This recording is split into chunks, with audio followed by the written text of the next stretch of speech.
Welcome to the Sideline Squeeze, everybody. I'm Lindsay Aarons. And I'm Victoria Daly. We're going to jump right in with Thursday Night Football. Last night was probably the best Thursday Night Football game of the whole season. The Falcons beat the Bucs 36-30 in an overtime thriller. What did you think about this game, Victoria? Oh, so impressive. Kirk Cousins' stats. He just had, at the end of the game, he had a 45-yard touchdown to Hodges, which it was a short pass originally, too, but then Hodges took it all the way. 45 yards. Yeah, and ran it in, and I was so happy. I'm a big Kirk Cousins fan, from when he started on the Vikings. That started a couple years ago, that fan base for me. But I'm so happy he's doing great on the Falcons right now. And then before the game, also him and Baker Mayfield both donated $50,000 each for all the people with the hurricanes down south, which I also thought was really nice of them to come together and do that together before the game. No, that's very nice of them. I mean, they're doing a lot both on and off the field. And on the field, they both played pretty well in this game. I mean, Baker Mayfield was pretty well for Tampa. He was 19 for 24. He threw 180 yards, 3 touchdowns. So that's like a decent stat line. But Kirk Cousins, his stat line, he had a monster stat line last night. He was 42 for 58, 509 yards, that was and 4 a career touchdowns. high for him. 500 yards in a game? That's like insane. You don't hear that. The most passing yards in Falcon history. That was just an incredible game for Kirk Cousins. I mean, if you saw after the game, he was doing his little swag surfing thing. We enjoyed watching that. We watched the game together. You don't see that often from him. No, I mean, he's when he does do well, he's got his fun things, with the chain and with the you like that. He's got his little things that he does that when he's playing well. I like his personality when it comes through. It's so fun to see Kirk Cousins play well, and last night he just had a career night that you really don't see ever. I wish I was in that stadium. That would have been great to be there during this game and see it all happen. I can't imagine the vibes in Atlanta last night in that dome. It must have been crazy. I mean, the Falcons also, they're finally really turning around as a franchise. The last few years, they've finished under 500, but now they finally have that quarterback that feels like maybe he was the missing piece. Now that they have Kirk, they're above 500 right now. Yeah, and talking about above 500, Syracuse. Yes, we are above 500 because we beat Holy Cross last weekend, 42-14. Me personally, I think it should have been even more disparate, just because Holy Cross, isn't even Power 5. The Syracuse defense honestly did crumble on those 2 touchdowns. They just left the receivers wide open, which I don't really know how that happens. And if they let that happen against a ranked team like UNLV, I'm not sure how good our chances are going to be. Yeah, UNLV, Syracuse is playing them tonight at 9 p.m. And they're ranked 25, UNLV, so I'm a little scared after, we saw how Syracuse kind of crashed in the beginning of the Stanford game 2 weeks ago. So I'm a little timid for this, especially because, Malik Williams, the 6th year now, is the starting quarterback for UNLV after the Matt Sluka drama. Yes, that was. Do you want to touch on that? Yeah, that was a whole thing with NIL. I mean, I think Sluka was promised $100,000, and then when he didn't receive it, he just quit the team. Yeah, he only got $300,000. Yeah, so there was a whole. $3,000. $3,000. Yeah, no, you're good. So it was just a whole, controversy with that. He left. I know a lot of analysts were coming for him in the media saying, "How do you just leave your team?" It was crazy because also his assistant coach is who promised him the money.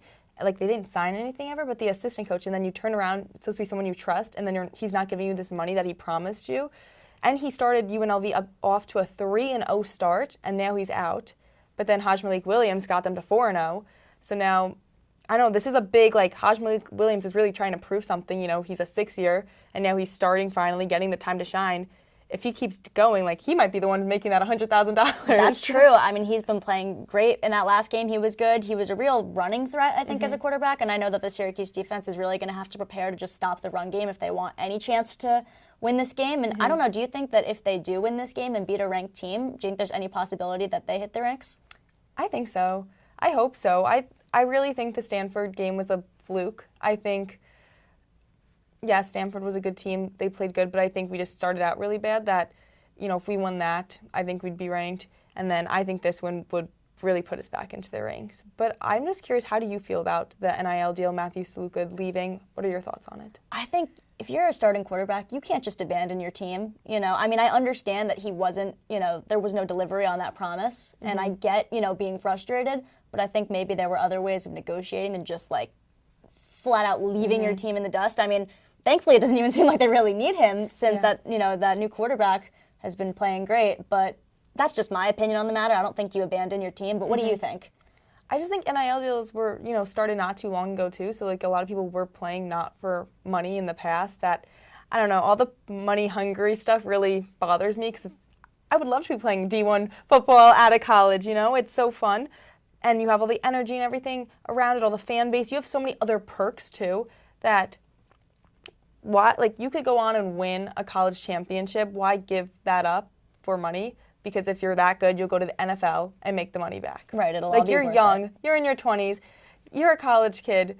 Yes, that's why it matters. Like $100,000 is a lot of money, but you got your whole life ahead of you, and you'll end up making even more than that if you continue. And now, I mean, his reputation's kind of tarnished after everybody sees him as the guy who abandoned his team for, $100,000. Like, if he really did play well and make the NFL, that would be nothing, Exactly. So, yeah, that's just my thoughts on the situation. But speaking of NIL, Kyle McCord, the Syracuse quarterback, now has a new NIL deal. He's got his own bag of chips. With Terrell's, a Syracuse brand, so that's really awesome.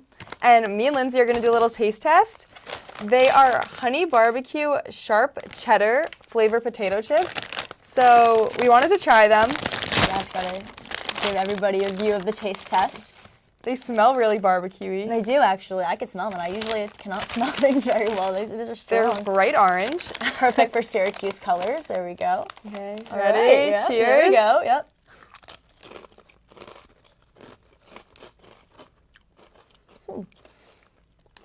Okay, I feel like they start off barbecue, then go right to the sharp cheddar taste of the cheese, and then go back to barbecue at the end. It tastes just like barbecue to me. I don't even taste Really? the cheddar. I think sharp. It's a weird combination. Actually, I see it now. It's hitting me. I guess you're right. It takes some time to hit. Yeah, it starts off barbecue, then goes to the cheese, and back to barbecue. Go back to the barbecue? Let's see. But now at the end, I think it's a weird combination. Like, I love honey barbecue chips. Me too, but cheddar is an interesting combo with that. I kind of want one more. Go for it, yeah. You want another one? I want to try. I'm still, processing the taste of the first one. I don't think I'm okay. I think I prefer just barbecue.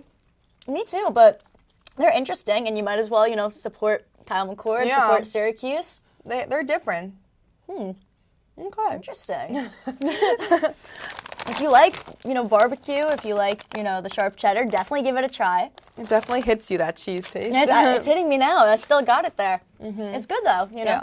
No, I'm glad we tried it. No, me too, exactly. Gotta show our support. 100%. And we also have to show our support tonight as Syracuse will take on UNLV. It'll be in Vegas, so we'll be showing our support from afar. But hopefully they'll be able to, beat number 25 UNLV, maybe hit the ranks themselves. And that's it for this week. We're not going to be filming next week because it is our fall break. So we'll see you in 2 weeks on the Sideline Squeeze. I'm Lindsay Ahrens. And I'm Victoria Daly.